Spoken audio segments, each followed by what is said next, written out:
¿Puede hablarse realmente del ábside de la iglesia de Combray? Era tan tosco, tan falto de belleza artística e incluso de impulso religioso. Por fuera, como el cruce de calles al que daba se encontraba en un nivel inferior, su tosco muro se alzaba sobre un basamento de morrillos sin labrar, erizados de piedra, donde no había nada de particularmente eclesiástico. Las vidrieras parecían abrirse a una altura excesiva, y el conjunto se asemejaba más a un muro de cárcel que de iglesia. Y desde luego, más tarde, recordando todos los ábsides gloriosos que me había sido dado ver, nunca se me había ocurrido compararlos con el ábside de Combray. Tan solo un día, al doblar una pequeña calle de provincia, frente a un cruce de 3 callejas, distinguí un muro zafio y sobrealzado, con vidrieras abiertas en lo alto que ofrecían el mismo aspecto asimétrico que el ábside de Combray. No me pregunté entonces como en Chartres o en Reims por la potencia con que allí se expresaba el pensamiento religioso, pero involuntariamente exclamé: la iglesia familiar, contigua en la calle Saint-Hilaire, donde se abría la puerta norte, a sus dos vecinas, la farmacia de Monsieur Rapin y la casa de Madame Lussault, con la que lindaban sin separación alguna. Simple ciudadana de Combray, y que habría podido tener un número en la calle si las calles de Combray hubieran tenido números, y donde parece que el cartero habría debido detenerse por la mañana al hacer su reparto, antes de entrar en casa de Madame Lussault e inmediatamente después de salir de casa de Monsieur Rapin. Entre ella y todo lo que no era ella existía sin embargo una demarcación que mi espíritu nunca consiguió franquear. Aunque en la ventana de Madame Lussault crecieran las fucsias, que tenían la mala costumbre de dejar correr ciegamente y por todos lados sus ramas de cabeza baja, y cuyas flores no tenían nada más urgente que hacer, cuando estaban algo crecidas, que ir a refrescar sus mejillas violentas y congestionadas contra la sombría fachada de la iglesia, no por ello aquellas fucsias se volvían sagradas para mí, y si mis ojos no registraban intervalo alguno entre las flores y la renegrida piedra en que se apoyaban, mi mente seguía percibiendo un abismo. Podía reconocerse el campanario de Saint-Hilaire desde muy lejos, inscribiendo su figura inolvidable en un horizonte donde aún no se distinguía Combray. Cuando, desde el tren que nos llevaba la semana de Pascua desde París, mi padre lo divisaba, escrutando uno tras otro todos los surcos del cielo y haciendo correr en todas direcciones su pequeño gallo de hierro, nos decía: «Vamos, recoged las mantas que hemos llegado». Y en uno de los paseos más largos que dábamos desde Combray, había un punto en que el estrecho camino desembocaba de pronto en una inmensa meseta cerrada en el horizonte por unos bosques recortados que únicamente superaba la fina aguja del campanario de Saint-Hilaire, pero tan delgada, tan rosa, que apenas parecía trazada en el cielo por una uña, que hubiese querido añadir a aquel paisaje, aquel cuadro hecho nada más que de naturaleza, esta leve marca artística, esta única indicación humana. Cuando nos acercábamos y podía distinguirse el resto de la torre cuadrada y semiderruida que, menos alta, subsistía a su lado, extrañaba sobre todo el tono rojizo y sombrío de las piedras, y en una brumosa mañana de otoño, elevándose por encima del violeta tormentoso de los viñedos, se hubiera dicho una ruina púrpura de color casi de la parra virgen. Cuando volvíamos del paseo, muchas veces mi abuela me obligaba a pararme en la plaza para contemplarlo. Desde las ventanas de su torre, situadas de dos en dos, unas encima de otras, con esa exacta y original proporción en las distancias que sólo se acompañan de dignidad y belleza en los rostros humanos, dejaba caer a intervalos regulares bandadas de cuervo que, durante un momento, revoloteaban chillando como si las viejas piedras que los dejaban retozar, fingiendo no verlos, vueltas inhabitables, de improviso y portadoras de un principio de agitación infinita, los hubiese golpeado y expulsado. Luego, después de haber rayado en todos los sentidos el terciopelo violeta del aire del atardecer, bruscamente sosegados regresaban para sumergirse en la torre, convertida de nefasta en propicia, con algunos posados aquí y allá, inmóviles, en apariencia, pero atrapando tal vez algún insecto en la punta de un pináculo, como una gaviota parada en la inmovilidad de un pescador en la cresta de una ola. Sin saber de todo la razón, mi abuela encontraba en el campanario de San Hilary esa ausencia de vulgaridad, de pretensión, de mezquindad, que le hacía estimar y creer dotada de influencia benéfica a la naturaleza, siempre que la mano del hombre no lo hubiese empequeñecido, como hacía el jardinero de mi tía abuela, y a las obras geniales. Indudablemente, toda parte visible de la iglesia la distinguía de cualquier otro edificio gracias a una especie de pensamiento que le era infuso, pero en el campanario parecía tomar conciencia de sí, afirmar una existencia individual y responsable. Era él quien hablaba por ella. Creo sobre todo que, de forma confusa, la abuela encontraba en el campanario de Combray todo lo que más apreciaba en el mundo, la naturalidad y la distinción. Ignorante en materias arquitectónicas, decía: hijos míos, burlaos de mí si queréis, quizá no sea bello según las reglas, pero su figura antigua y extraña me fascina. Estoy segura que si tocase el piano no tocaría seco. Y mirándolo, siguiendo con la vista la delicada tensión, la inclinación ferviente de sus piedras en declive que se acercaban, alzándose como manos juntas que rezan, se unía de modo tan cabal a la efusión de la aguja que su mirada parecía lanzarse con ella hacia la altura, y al mismo tiempo sonreía amistosa a las viejas piedras gastadas que el crepúsculo ya solo iluminaba en el caballete, y que, desde el momento en que entraban en esa zona soleada, suavizadas por la luz, parecían de pronto haber subido mucho más y más lejos, como un canto continuado en falsete, una octava más alto. Era el campanario de San Hilary el que daba todas las ocupaciones, a todas las horas, a todas las perspectivas de la ciudad, su rostro, su coronamiento, su consagración. Desde mi cuarto solo podía divisar la base que habían recubierto de pizarra, pero cuando los domingos las veía, en la cálida mañana del estío, flamear como un sol negro, me decía: Dios mío, las 9, debo arreglarme para ir a misa mayor si quiero tener tiempo de ir antes a dar un beso a tía Leoní. Y sabía exactamente el color que tenía el sol en la plaza, el calor y el polvo del mercado, la sombra que formaba el toldo de la tienda donde acaso mamá entrase antes de misa envuelta en una fragancia de tela cruda, para comprar algún pañuelo que mandaría enseñarle mientras se enderezaba obsequioso el dueño, recién salido de la trastienda donde, disponiéndose a cerrar, había ido a ponerse la chaqueta de domingo y enjabonarse las manos que cada 5 minutos solía restregar una contra otra, incluso en las circunstancias más melancólicas, con aire emprendedor, satisfecho y elegante y galante. Cuando, acabada la misa, entrábamos para decirle a Teodor que llevase un brioche mayor que de costumbre, porque nuestros primos habían aprovechado buen tiempo para venir desde Tiberitz a comer con nosotros, enfrente teníamos el campanario que, dorado y cocido como un brioche bendito y gigantesco, con escamas y gotitas gomosas de sol, clavaba su aguda punta en el cielo azul, y al atardecer, cuando volvía de paseo pensando en que pronto me vería obligado a darle las buenas noches a mamá y a no verla, era por el contrario tan suave en el día que acababa, que parecía puesto y hundido como un cojín de terciopelo oscuro sobre el cielo pálido que había cedido a su presión, y,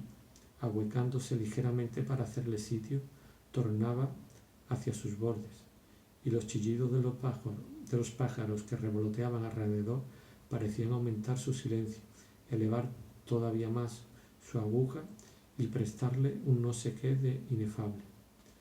Hasta cuando teníamos que hacer recados detrás de la iglesia, desde donde no se la veía, todo parecía ordenado en relación al campanario,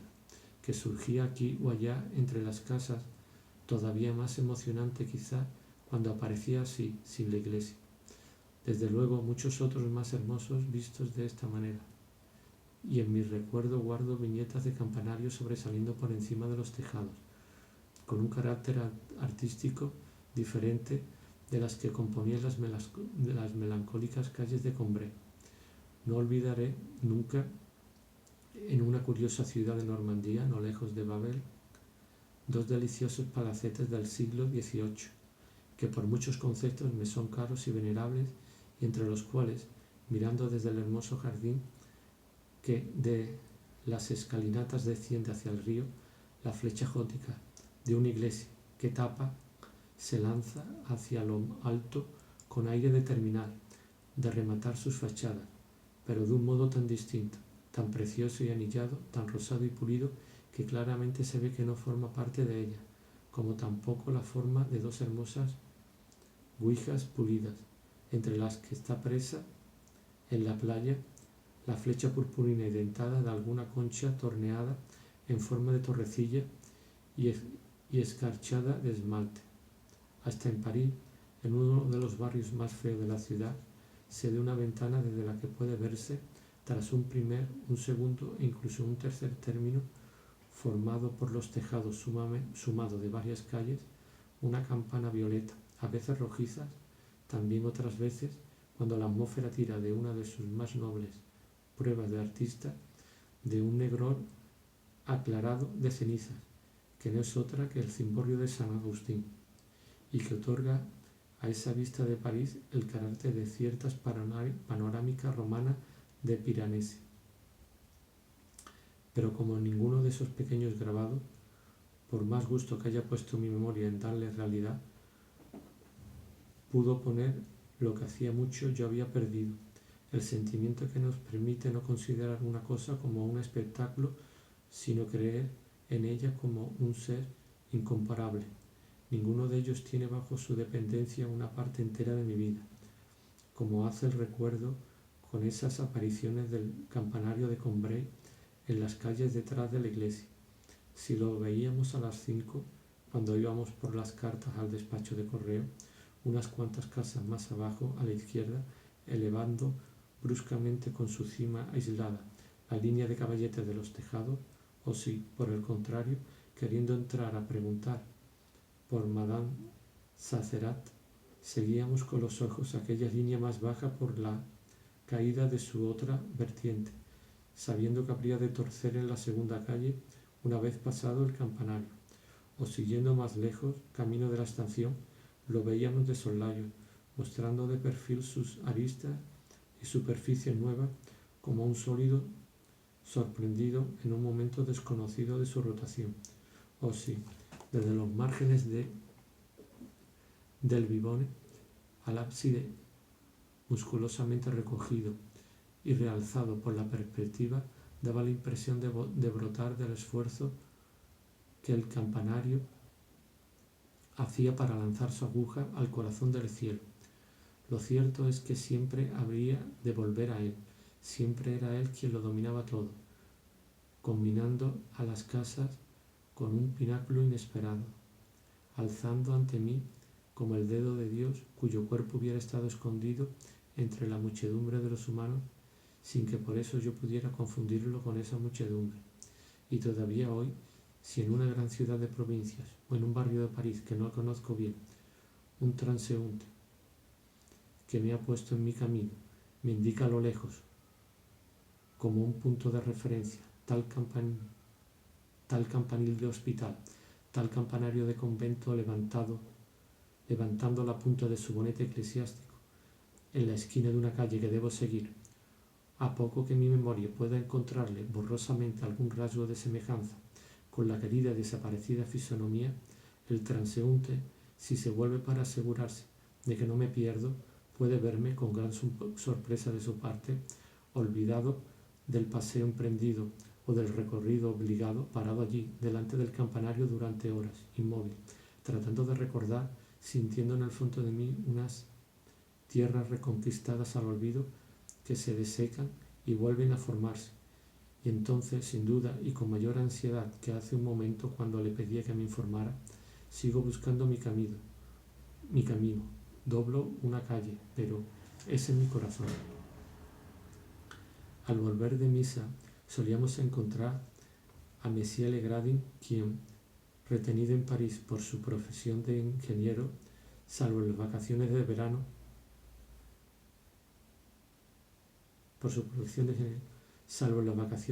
solo podía ir a su propiedad de Combray del sábado por la noche al lunes por la mañana.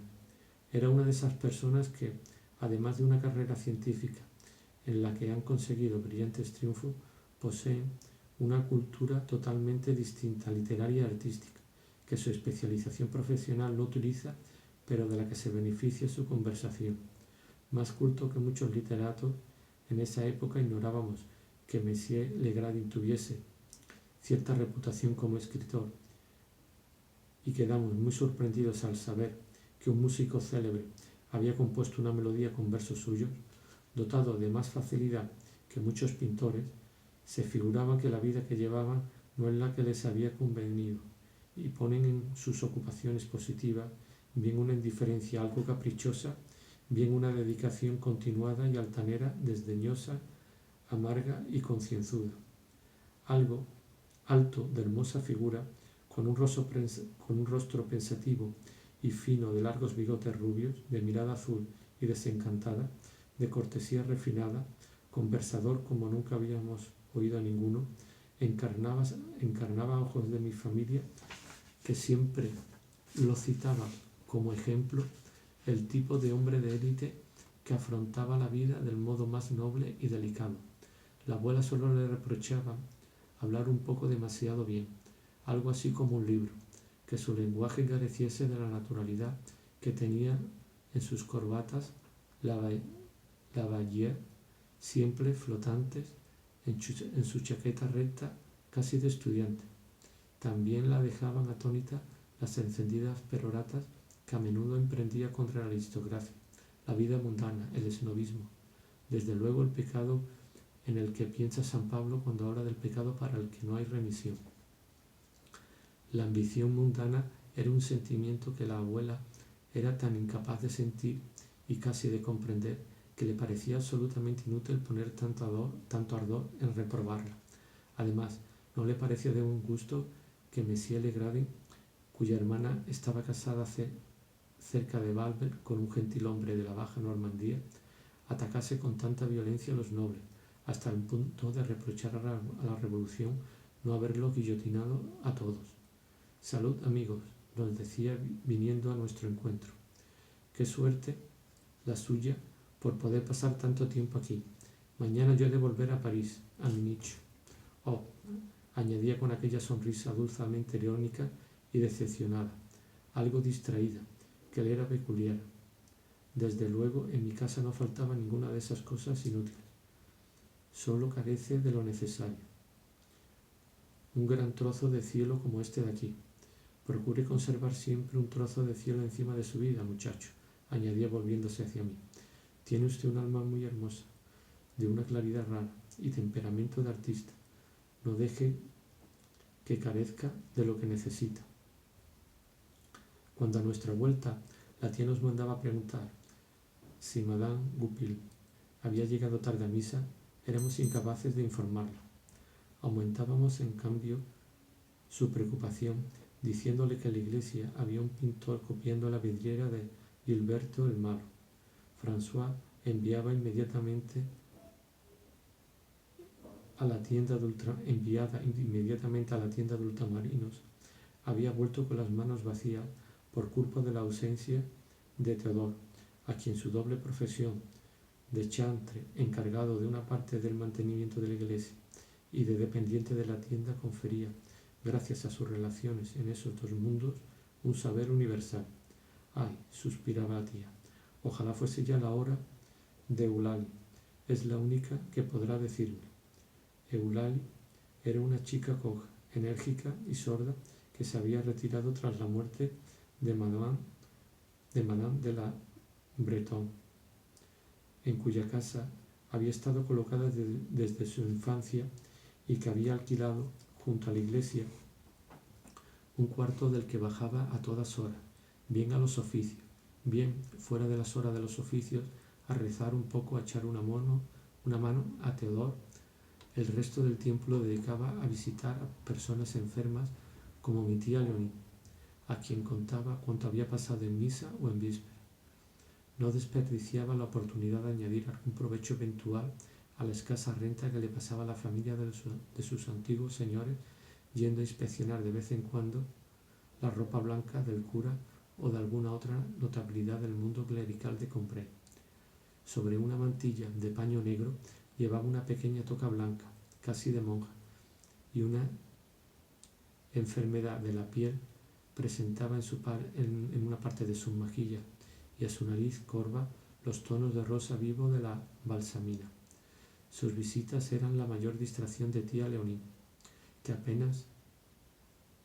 si recibía a otras personas, aparte del señor cura. La tía había ido eliminando poco a poco a todos los demás visitantes porque a sus ojos habían cometido el error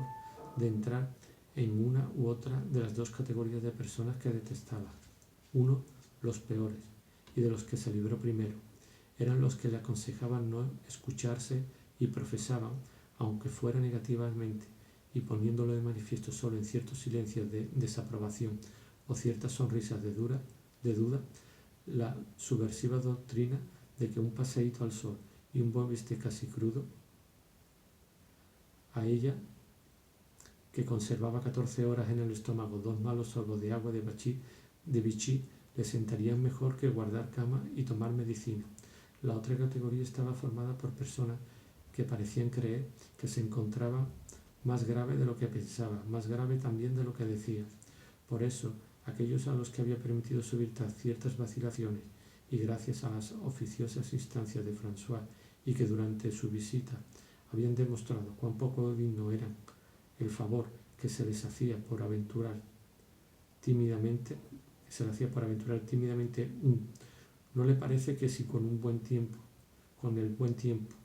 se moviera usted un poco, o quienes, por el contrario, cuando les había declarado estoy muy mal, amigos míos, en las últimas, le habían respondido, ay, cuando falta la salud, pero usted todavía puede durar mucho así, podían estar seguros, tanto unos como otros, de no volver a ser recibidos nunca. Y si François se divertía ante la cara de susto de la tía, cuando de la cama divisaba en la calle, desde la calle Saint-Esprit, una de aquellas personas que parecía dirigirse a su casa, o cuando oía un campanillazo, se reía mucho más todavía y como de una buena jugarreta de las argucias siempre triunfantes de la tía para librarse de ellas y de su gesto descompuesto a irse sin haber logrado verla, y en el fondo admiraba a su ama, a quien consideraba superior a todas aquellas personas por el hecho mismo de no querer recibirla. La tía, en suma, exigía al mismo tiempo que aprobaran su régimen, que la compadeciesen por su sufrimiento y que la tranquilizasen respecto a su porvenir. Y en esto sí que destacaba Eulalie. La tía podía decirle 20 veces en un minuto esto sacaba mi pobre Eulalie, y 20 veces Eulalie replicaba, conociendo su enfermedad como la conoce, señora Octave, llegará a los 100, como ayer mismo me decía Madame Sazerin. Una de las convicciones más fuertes de Eulalie, que no había logrado mermar el imponente número de mentis aprobados por la experiencia, era que Madame Sazerat se llamaba Madame Sazerin. No pido llegar a los 100, replicaba la tía, que prefería no ver asignada a su vida un término preciso. Y como además Eulalie sabía como nadie distraer a la tía sin cansarla, sus visitas, que se producían regularmente todos los domingos, salvo impedimento inopinado, eran para la tía un placer cuya perspectiva le procuraba esos días un estado agradable al principio, aunque enseguida doloroso como un hombre excesiva, a un poco que Eulalie se retrasase. Si la voluptuosidad de esperar a Eulalie se prolongaba demasiado, terminaba convirtiéndose en suplicio, y la tía no cesaba de mirar la hora, bostezaba y sentía mareo. Si el campanillazo de Eulalia llegaba al final del día, cuando ya no la esperaba, casi la hacía ponerse enferma. En realidad, los domingos solo pensaba en esa visita, y tan pronto como acababa la comida, François tenía prisa porque abandonásemos el comedor para poder subir a entretener a la tía. Pero, sobre todo desde que el buen tiempo se instalaba en Combray, hacía mucho que la altiva hora del mediodía, descendida de la torre de Saint-Hilaire, que blasonaba los 12 momentáneos florones de su corona sonora, había repercutido alrededor de nuestra mesa, junto al pan bendito que también venía familiarmente al salir de la clase, y todavía estábamos sentados ante los platos de las 1001 noche, abotargados por el calor y sobre todo por la comida, porque al fondo habitual de huevos, chuletas, patatas, confituras y bizcocho, que ya ni siquiera nos anunciaba, François añadía, siguiendo los ciclos del campo y las huertas, los frutos de la marea, las vicisitudes del comercio, la amabilidad de los vecinos y su propio genio, de modo y manera que nuestro menú, como aquellos cuadrifolios que en el siglo XVIII se esculpían en el pórtico de las catedrales, reflejaban hasta cierto punto el ritmo de las estaciones y los episodios de la vida. Una barbada porque la pescadera le había garantizado su frescura, una pava porque había visto una muy hermosa en el mercado de Roussanville de Lépine, unos cardos con tuétano porque de aquella manera aún no nos los había preparado, una pierna de cordero asada porque al aire libre abre el apetito y porque había tiempo a que bajase de aquí a las 7, espinacas para variar, albaricoque porque todavía era una primicia, grosellas porque dentro de 15 días ya no habría, frambuesas que Monsieur Swann había traído en persona, cerezas, las primeras que venían del cerezo del jardín después de pasarse 2 años sin dar, queso de crema que tanto me gustaba a mí antes, un pastel de almendra porque lo había encargado a la víspera y un brioche porque nos tocaba a nosotros regalarlo. Cuando acabábamos con todo eso, nos ofrecía, preparada expresamente para nosotros, pero dedicada sobre todo a mi padre, encaprichado con ella, una crema de chocolate, inspiración, atención personal de François, fugaz y ligera como una obra de circunstancias en la que había puesto todo su talento. Quien se hubiese negado a probarla diciendo he terminado, no tengo más hambre, sería inmediatamente rebajado al rango de esos patanes que, incluso cuando un artista le regala una de sus obras, miran el peso y la materia, cuando lo que vale es la intención y la firma. Dejarse una sola gota en el plato hubiera dado muestra de la misma descortesía que levantarse las narices del compositor antes de acabar la ejecución. Por fin mi madre me decía, vamos, no te quedes ahí indefinidamente, sube a tu cuarto si es que fuera tienes mucho calor, pero antes sal a tomar un poco el aire, para no ponerte a leer nada más levantarte de la mesa. Iba yo a sentarme junto a la bomba del agua, y su pilón, muchas veces adornado, como una pila bautismal gótica, con una salamandra que esculpía sobre la tosca piedra un relieve móvil de su cuerpo alegórico y ausado, en el banco sin respaldo sombreado por un hilo en aquel rinconcito del jardín que por una puerta de servicio daba a la calle du Saint-Esprit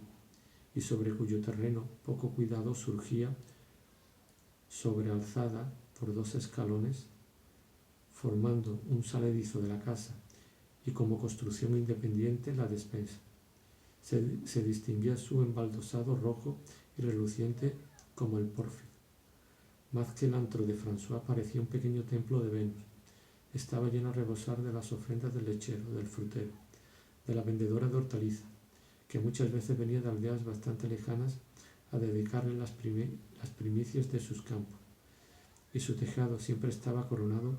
por el arrullo de una paloma. En otro tiempo, en vez de entretenerme en el bosque sagrado que lo rodeaba, antes de subir a leer entraba en el gabinetito de reposo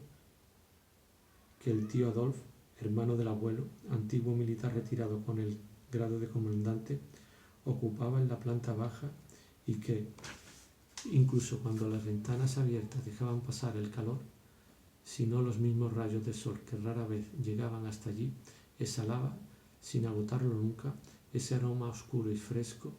al mismo tiempo forestal y ancilla regime, que tanto hace soñar al olfato cuando entramos en ciertos pabellones de caza abandonado. Pero hacía muchos años que yo no entraba ya en el gabinete del tío Adolfo, y que él había dejado de venir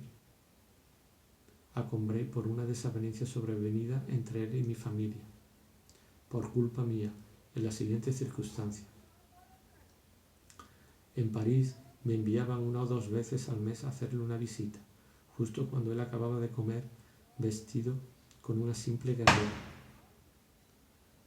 servido por un criado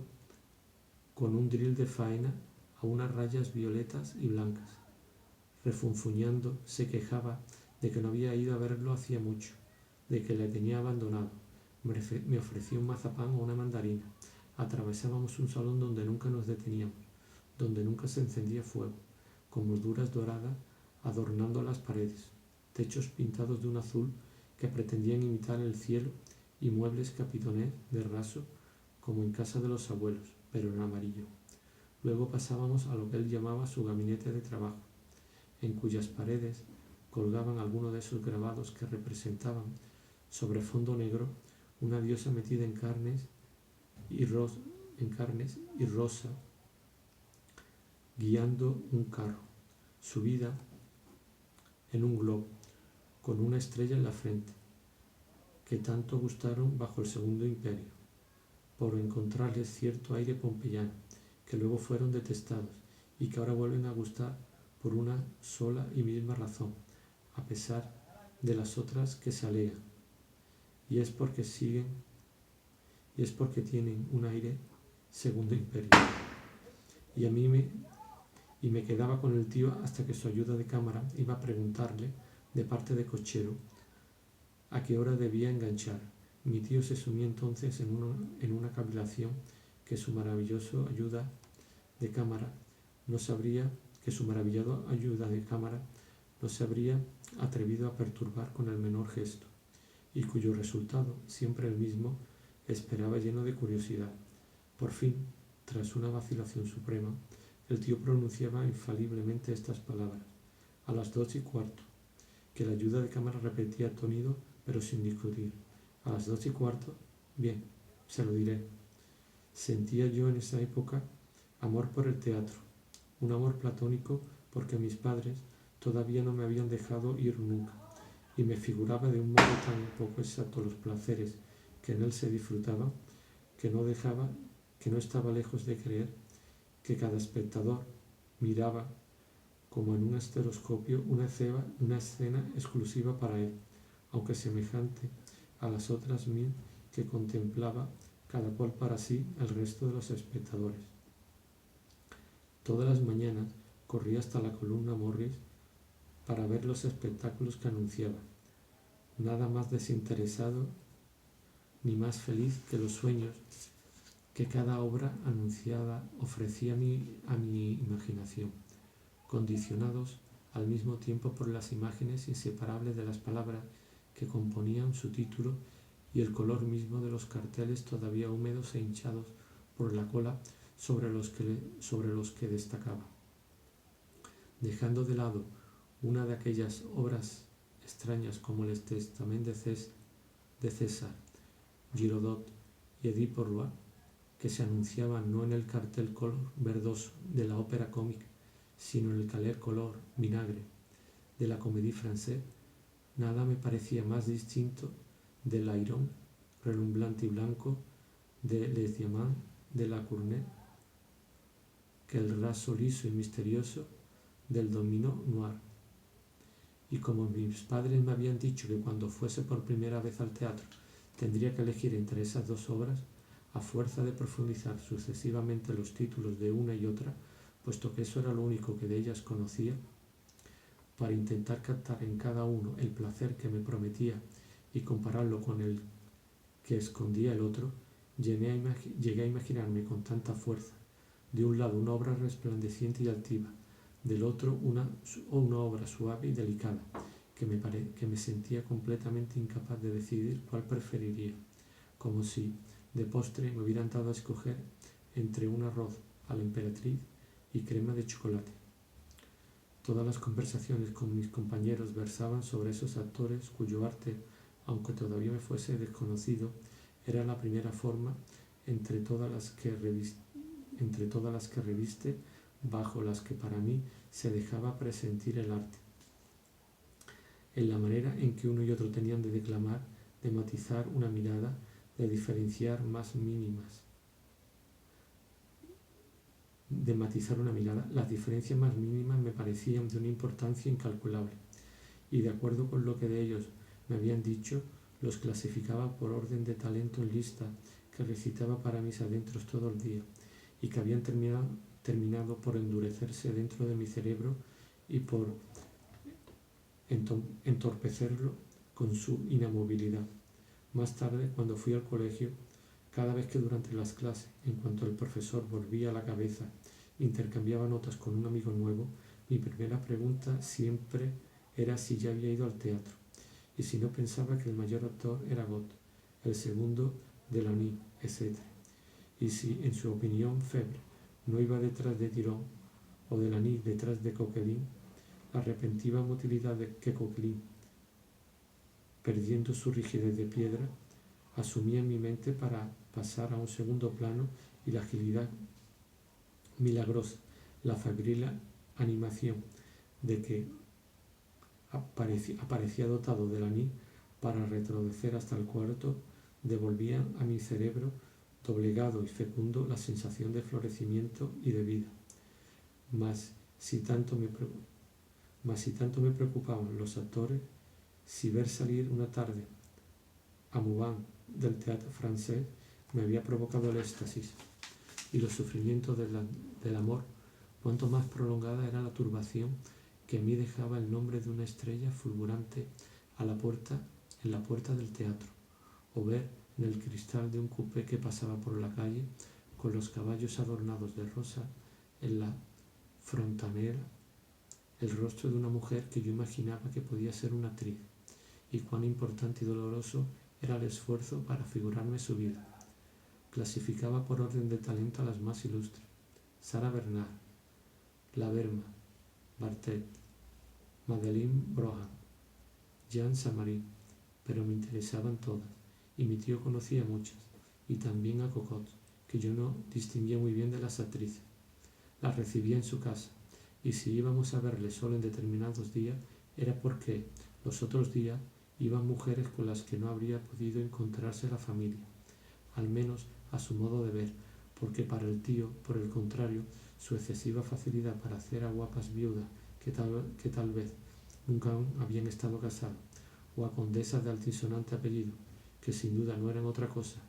que un nombre de guerra, la cortesía de presentarlas al abuelo, o incluso darle algunas joyas de la familia, ya le habían ocasionado más de una vez disgustos con el abuelo. Muchas veces, cuando un nombre de actriz salía en la conversación, oía a mi padre decirle a mi madre con una sonrisa: una amiga de tu tío, y yo, pensando en la espera, qué hombres importantes hacían en vano, y tal vez durante años,